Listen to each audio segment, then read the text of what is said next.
15 minutes. That's about how long the average follow up prenatal visit lasts. Not the first one. Your intake visit can run about an hour. It's every visit after that where the clock shrinks 15 minutes, sometimes less. 15 minutes to raise the thing that's been keeping you up at night. And somewhere in the back of your mind, a quieter voice is asking, will I sound demanding or nitpicky if I bring this thing up? Will they think I'm one of those patients? I want to share a thought about an inner dialogue many of us have in exam rooms. That gentle voice that often speaks loudly in our minds but remains unseen in national statistics. The key indicators that we as public health officials rely on to assess our health system. Learning to quiet those self doubts that manifest in our minds could very well be one of the most critical skills you'll learn during your pregnancy. My mother eloquently called it mother wit, an innate intelligence that guides you through the peaks and valleys of life. I'm Dr. Av, and this is High Risk and Highly Capable, the show for mothers of advanced maternal age and everyone who loves us.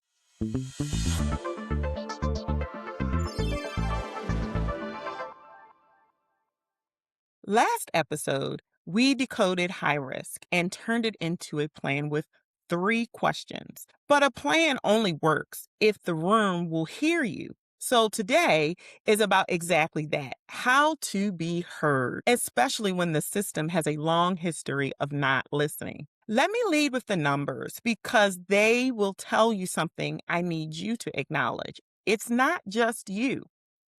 A 2023 CDC report revealed that 1 in 5 women experience mistreatment during maternity care, either feeling ignored, scolded, threatened, or refused treatment, misread, or labeled one of those patients. Recently, a powerful video went viral showing a Black mother in active labor, pleading during triage as a nurse refused to listen and insisted on completing paperwork.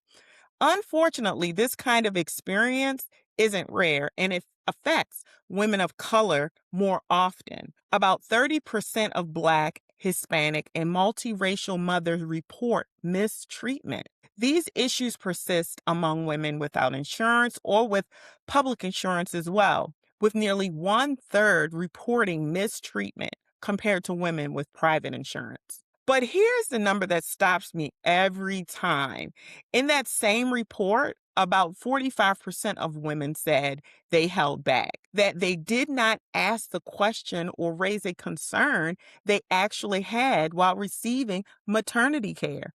Nearly half of us are sitting on something that mattered and we swallow it. Let's take a moment to consider this, though. Many women hold back from asking questions or sharing their experiences, especially in environments where speaking up could be a matter of life or death. It's important to remember that this isn't a lack of courage. It's a natural response to a system that has far too often made women feel that their concerns are an inconvenience. This holding back isn't something we're born with. It's actually something we learn. And because it's learned, it can also be unlearned. True advocacy about confidently speaking up for yourself during those vulnerable moments, it involves championing your ideas or concerns with assertiveness and clarity. It's about sharing what you know about yourself, your experiences, and the goals you are establishing for yourself and that little nugget that you have inside you. And that, in the end, is all advocacy really is. It's your mother wit, that innate knowing my grandmother named, finally said out loud, clearly enough that the room has to respond. But here's the truth. The CDC built an entire national initiative around this behavior. The campaign called the Hear Her campaign. And the whole premise is this: women know their bodies and they should be acknowledged for that. And that they can often tell when something is not right, long before a chart can. I remember a time when my provider really listened to me After my delivery with my oldest, while caring for him at home, I suddenly experienced intense cramping. The intensity grew with every breath, lasting almost over an hour, and it really brought me to tears. And I was incapacitated.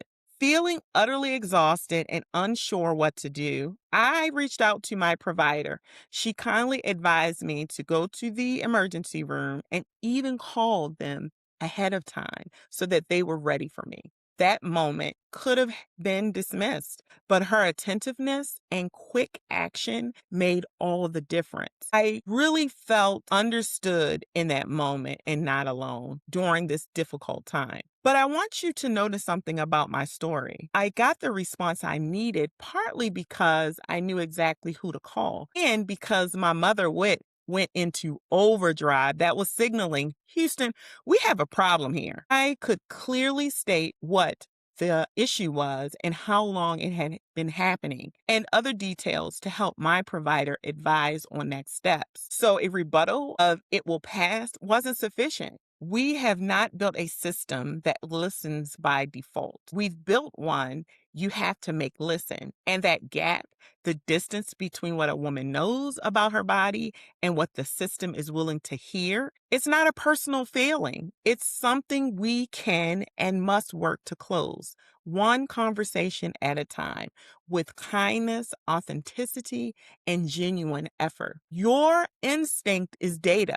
I want you to recognize that. So when you're feeling something off, it may be a clinical finding. The job is to say it in a way the room cannot smile dismissively or document and do nothing. Here's this episode's helpful tool. 3 moves. A simple game plan to address those inner conversations that often stay unspoken. Remember to name it, claim it, and document it. Here's the thing about Mother Wit. It tells you when something is wrong. What it doesn't always hand you are the words. The words the system is required to act on. These 3 moves are how you translate your knowing into those words. Mother Wit raises the alarm by naming it, claiming it, and documenting it so that those who are in the room will respond. First, let's name it. Before the appointment, write down your single most important concern in one plain sentence and say it first, not last. When the hand is already on the doorknob, try, my biggest worry today is the swelling in my hands, and I need us to talk about it before anything else. You are setting the agenda here. That is your right. And name the fear underneath the symptom, not just the symptom. So many of us report the smaller version of it, which is, I've been getting headaches, and leave the real worry sitting at home. The real worry is, my mother had a brain aneurysm at exactly my age. So say the real one out loud. When you name the specific fear, you can change what your provider is responsible for. Now they either rule it out or they explain to you in plain language why your numbers say it isn't that. Either way, you walk out with an answer. And this is not a small thing. Researchers have studied these visits and found that only a handful of patients ever said everything they came in worried about. And the item most often swallowed was exactly this, the fear of what it might be. Don't be in that group. Say the quiet part out loud. Next step is to claim it. If you feel brushed aside, use the sentence that turns a symptom into a record. Say something like, I need you to take this seriously, and I'd like to understand what we're ruling out here. Then, the most powerful question in medicine, what else could this be? That single question reopens a door that a condensed visit tries to close and keeps your questions open and specific to you. This is a difference between a textbook question like, what usually causes swelling like this? And a question about your actual body. Given my history and the fact that this started 3 days ago and is getting worse, what should we be testing for next? The first gives you really a general answer, but the second forces a specific one. Tie what you're feeling to a timeline and to your history. So, saying, I felt off for several days and now my hair is falling out since my last appointment. And so you make it really harder for anyone to reach for the easy explanation. You are asking them to widen the net. Clinicians even have names for these two kinds of questions. The broad textbook ones they call background, and the specific individually structured ones they call foreground. Foreground questions is the goal here. That is the one where change happens and it allows us to identify what we can do next. So bring those questions.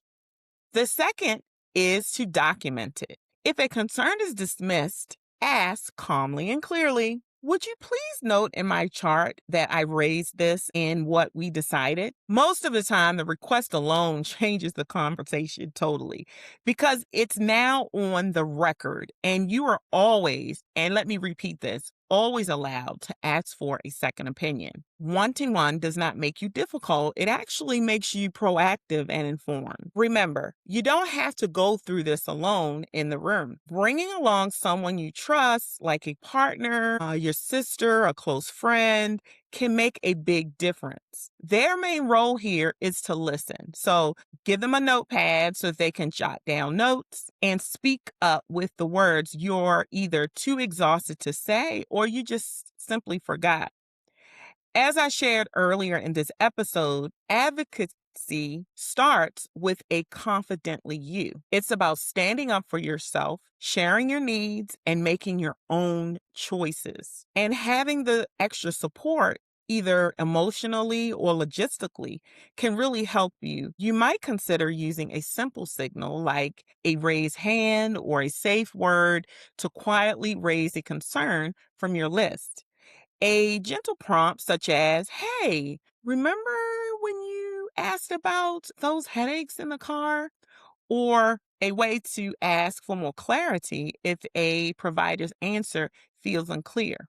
The person you choose to bring is your first line of defense, really your backup, but they don't have to be the only one in your corner. There's also a trained version of this role, someone whose entire job is to carry your mother wit into the room when you are just too tired to carry it yourself. In a coming episode, we're going to explore the wonderful support people train to help you based on your unique needs. For now, remember having an advocate with you can really help make these things clear as you navigate your high risk pregnancy. Your advocate is an important part of your care team. So, to the woman rehearsing her questions in the waiting room, deciding whether it's worth the risk of sounding like too much, let me tell you, say it. The discomfort of speaking up lasts a moment, but the cost, though, the cost of staying quiet can last a lifetime. You are not being difficult.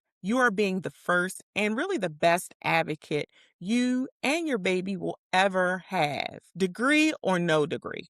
Every one of us was born with mother wit.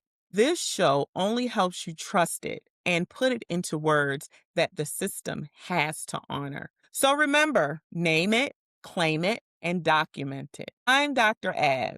This is high risk and highly capable. And next time, we make sure the care you fought to ask for doesn't get lost in the paperwork. You matter, your voice matters at every age, at every stage. Until next time.